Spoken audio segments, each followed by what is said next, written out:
سلام بچه، با مامانم اومدیم فوتبال بازی کنیم. نه امتیازات و این هم اگه بزنیم شوت میکنه. بریم اینجا هم اگه تو بره تو این محوطه گل میشه.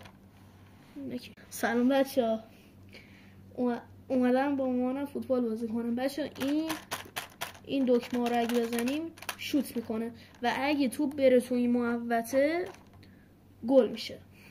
برو 3 2 1.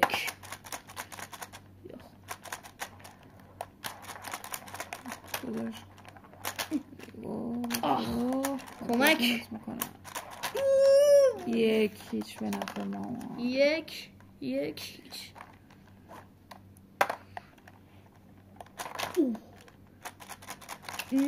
الان ترتیب میدم. 2-0 به نفع مامان. دو دروازه 2-1.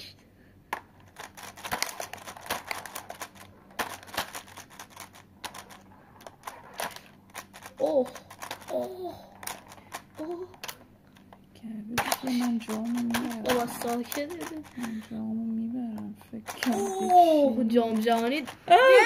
یس تو یه دروازه 2-2 لالیگا.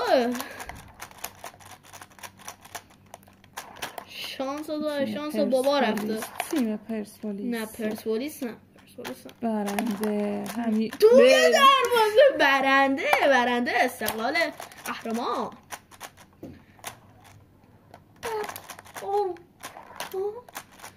یوهو توی دروازه 4-2 استقلال چیکارش میکنه؟ سوراخش. آقا دروازه افتاد.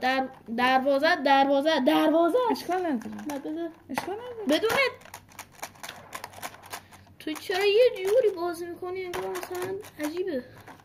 توی دروازه 5-2 به نفع استقلال قهرمان.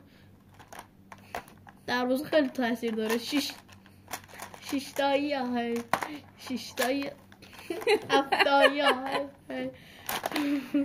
یه عصبانی شدم. 7-4 که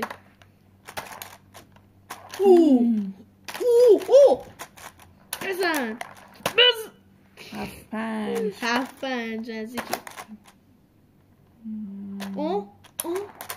میگم 180 ثانیه تمام نشد. 3 تا دیگه.